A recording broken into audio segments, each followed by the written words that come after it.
నిన్న పురపాలక శాఖ మంత్రి నారాయణ గారు తిరుపతిలో విలేకరులతో మాట్లాడుతూ టీడీఆర్ బాండ్లకు సంబంధించి తిరుపతిలో పెద్దగా ఏమీ జరగలేదు అని ప్రకటించినట్టుగా ఈరోజు పత్రికలలో వార్త చూశాను.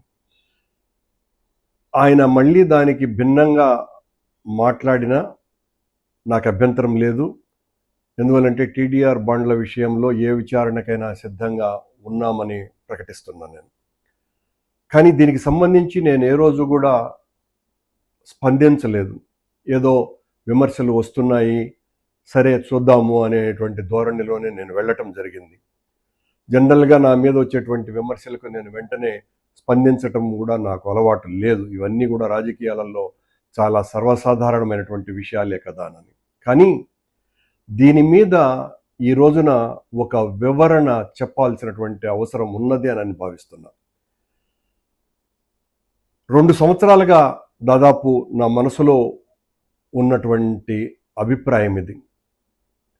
గతంలో నేను సీఎంఓలో ఉన్నటువంటి ఒక సీనియర్ అధికారితో కూడా నేను మాట్లాడడం జరిగింది. నేను దీని మీద మాట్లాడతాను అని కూడా. కానీ ఆ రోజున వీలు కాలేదు. ఈ రోజున తప్పనిసరిగా నేను మాట్లాడక తప్పటం లేదు. దీనికి ప్రధానమైనటువంటి కారణం ఒక అవినీతిలో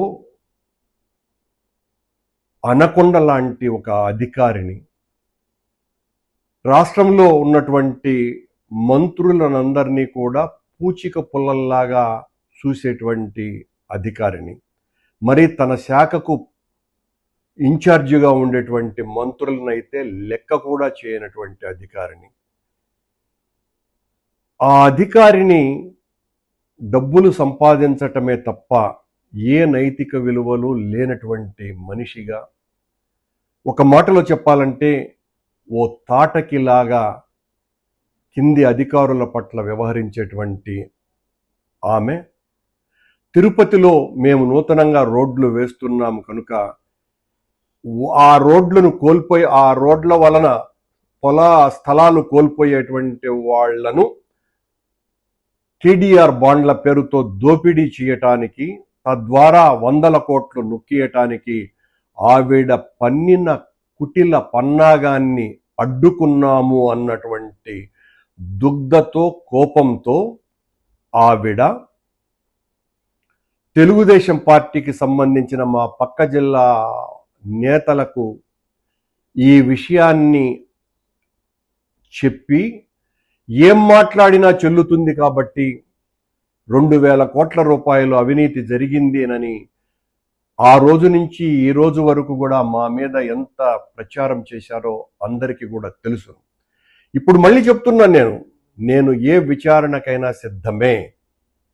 1 రూపాయి అవినీతి మేము చేసి ఉండినా మేము దేనికైనా కూడా ఆ శిక్షకు బద్దులమై ఉంటామనని.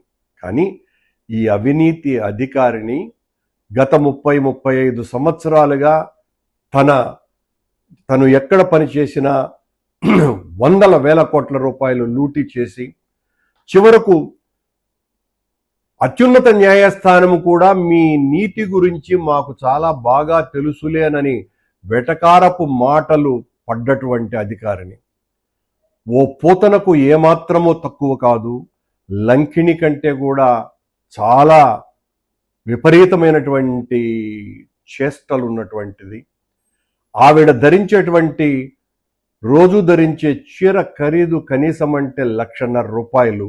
ఆమె చేసేటువంటి ఉద్యోగం ఏంటి, ఆమెకు వచ్చేటువంటి జీతం ఎంత, ఆవిడ ధరించేటువంటి చీరల ఖరీదు ఎంత, ఇవన్నీ కూడా నాకు చాలా స్పష్టంగా తెలుసును.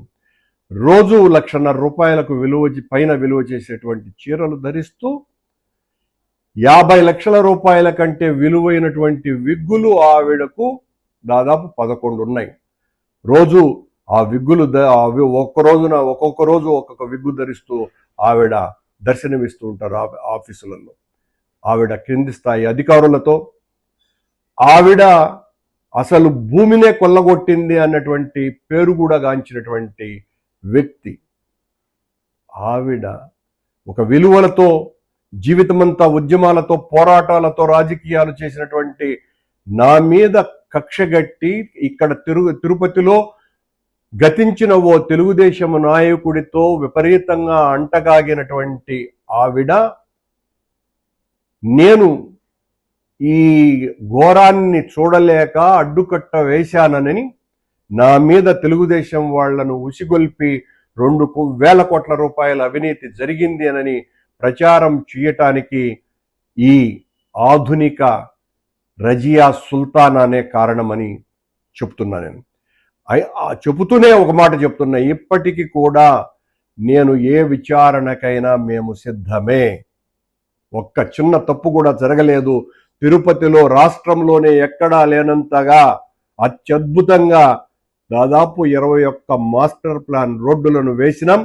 ఈ రోజున తిరుపతిలో ట్రాఫిక్ రద్దీని కేవలం ఆ 5 ఏళ్ల పరిపాలనలో మా వలన దాదాపు 70% పైగా తగ్గించగలిగినాము అంటే మా నాయకుడు జగన్మోహన్ రెడ్డి గారు నాకు ఇచ్చినటువంటి పూర్తి స్వేచ్ఛ కారణంగా నేను ఆ పని చేయగలిగిన.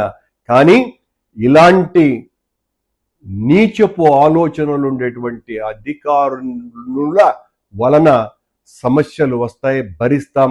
రాజకీయాలలో ఇవన్నీ కూడా చాలా సహజమని, కానీ మనసులో ఉన్నటువంటి ఈ బాధను ఈ రోజున వ్యక్తీకరించక తప్పని పరిస్థితి.